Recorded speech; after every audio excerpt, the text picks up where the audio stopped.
Það sem að við ætlum að gera hérna í dag, ætlum að nota Claude Code Imagen. Fengum hann til að búa til þetta app hérna. Þetta kom bara nánast með einu prompti.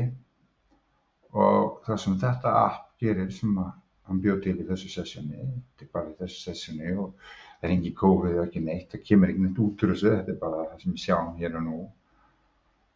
Og það sem þetta app á að gera, sem að ég promptaði með þessu gullna einu prompti, er að búa til annað app.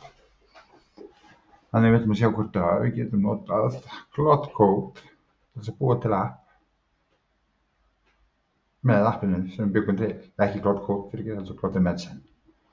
Hérna erum við með menjuhlutan og þá ætlunin að þetta getur búið til menjúinn og svo getur breyst að ekki svo hvað.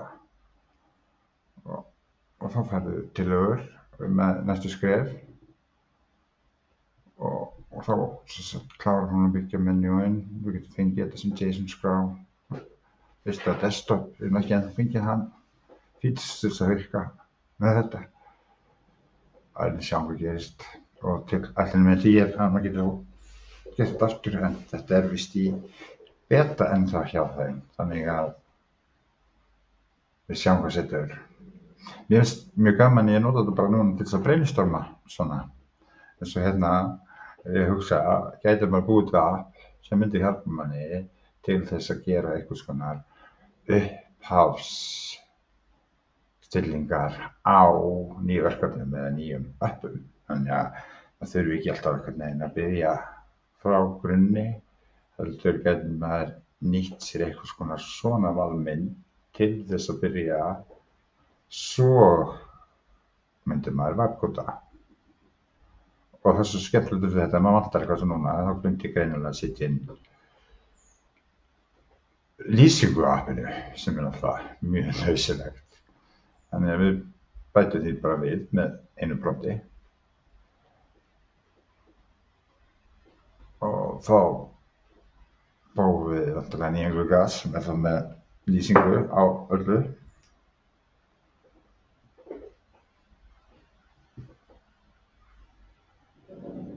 Hér kemur það og svo það sem gerist næst er þá viljum við þá taka þarna í sem að segja okkur eða fer með okkur yfir nýtt verkefni. Þannig að þá byrjum við það. Og þá kemur hún takk inn og það sem hún er að gera núna bara leið og er að hún er að búa bara til þessi viðmót bara on the fly eins og þau segja. Og núna ef ég ætla að búa til nýtt app, þá myndi ég byrja að setja hérna nafnið, segja til dæmis sem dæmi að ég búið til hjólabúð fyrir systir mína, það ég gerði það nú ekkert með fyrir 10 árum síðan. Þá er ég ekki með þetta. Já, látum það bara heita eins og hjólar.is nema bara flottari, því að langt sena gerðum það síðu. Og hann myndi þetta líta svona út og ég ætla að fara við síðu og eitthvað svona. Minn hefði ekki hægt að velja fleiri neitt en við lögum það. Með því að bæta við einu prompti og þá ættum við að geta valið þetta og það er í byrja að byggja. Ég klippti þetta reyndar aðeins til, þannig að þið þurfti ekki að sjá mig að gera þetta fram og tilbaka.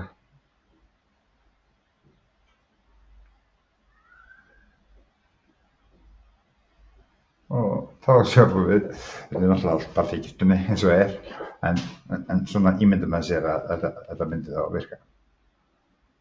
Og það er ekki tilbúið, þá getum við bara opna appið til að sjá hvað hún bjóð til fyrir okkur. Já, það er draumaverslun, það er ekkert annað. Þá sjáum við hérna bara dæmi þetta er ekkert, þetta er bara allt eins og þessi kalla moktaða.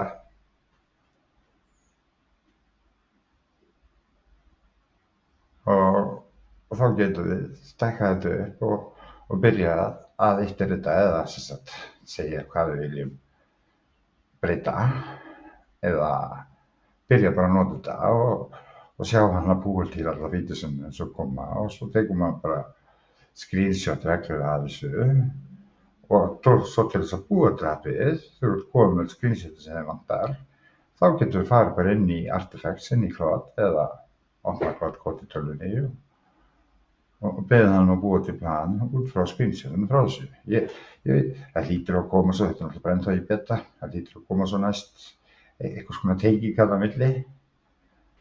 Þegar eins og þá á þetta bara við kontekstgluggann og þannig að núna ætti ég að gera líka eftir því að ef ég væri að upplóta mynda af sjálfum mér og svo myndi ég vilja fá einhvers konar AI mátunarklefa og fá að sjá hvernig það myndi líta út. Og þá brainstormar hún fyrir mann hvernig það myndi líta út. Og einhvers konar svona heiðarsnýttið skreiningu í leiðinni. Og svo getur við haldið áfram að leika okkur með það og sjá hvað þessi stakk að gera. Þetta er náttúrulega bara ekkert að þessu virt, þessu höfður hún í rauninni bara búið til alltaf þess að fýta þess að as we go, eins og það segja ákveður íslensku. Þannig að núna getum við bara að leika okkur með þetta áfram og segjum við viljum fá fleiri flokka til dæmis. Svona, tökum við dæmi árshátíðar. Og svo myndum við vilja hafa einhvers konar svona eigin virtual fataklefa með þá fötum sem við höfum kannski prófað. Þannig að ég geti séð hvað ég mátaði síðast. Hvernig það myndi líta út. Já, akkurat.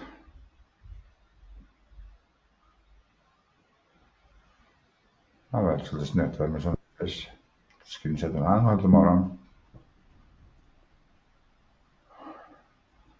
Og næsta sem myndi biðja hún myndi þá setja svona hlið við hlið. Það bráðist núna, þetta verum í brainstorm hamnum. Að þá segjum við það bara að það fáið strax tvítið sér, sjá hann bara birtast þetta því fyrir framan okkur. Og getum svo leikið okkur með það og keyrt alveg í gegnum síðuna. En kannski í það sem að við viljum vera að horfa núna með þykistunni verslan. En þetta er alveg magnað með í rauninni hvað það gefur manni fljótt skemmtilegar hugmyndir til þess að geta þá farið að prótótýpa með. Nú skulum prófa að bæta við þessu þema, setningum og tilefni og hvað er það sem maður dettur í hug. Það myndum það lagast. Og er þá ekki bara viðeigandi að enda þetta vídeó á hann sjálfum, útskýra hvað hann gerði og hvað tækni hann notaði.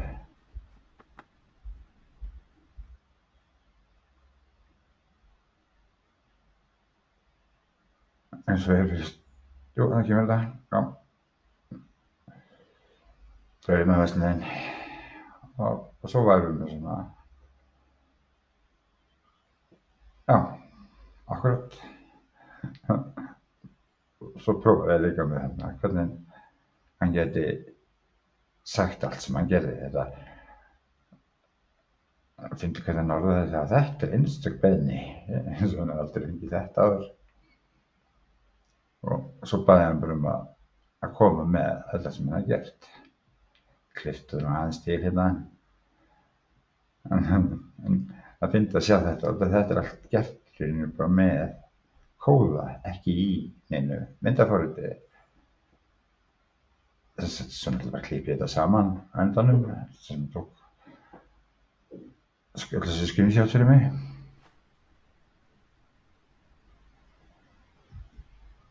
En þetta ætti að gefa svolítið hugmynd hvað er að koma og hvernig það verður í rauninni svo auðvelt að fá gervigreindina til þess að búa bara til næstum hvaða viðmót sem er án mikillar fyrirhöfnar og svo sérstaklega auðvelt með að demo og prototýpa með svona mock data. Þannig að núna geti það tekið til dæmis screenshotinu þessu ef þetta væri alvöru, sent á kúnnan, en þetta þá kannski ekki sem að þú ert að hugsa þér og ef hún sagt, þá getur maður farið út í tæknilega pælingar bara eins og að henda þessu upp í þetta er komið svo mikið af gámaþjónustu sem hægt að nýta sér í dag til þess að geyma svona smáforritingar og þangað. Til dæmis býður Cloudflare í fríterminu sínu. Ég er örugglega búinn að setja yfir 20 síður og ég er ennþá bara að borga $5 á mánuði hjá þeim. Gefum okkur það, þetta er allt eitthvað svona dev síður og kannski ekki mikil í vinnslu en einhver síður. Nóg til að hýsa svona vöfi og svo er inn í Cloud Desktop bara innbyggt tenging í Cloudflare. Þannig að hann gerir þetta bara allt fyrir því. Þá getur bara pastað þessum screenshotin sem maður tekur eftir þessu töfn þangað til að það er ekki komin bein tenging úr þessu beta viðbót sem Cloud Imagine er. En við segjum þetta gott í dag. Takk fyrir mig og þetta er bara mín tilraun til þess að vera með í þessu YouTube-sili.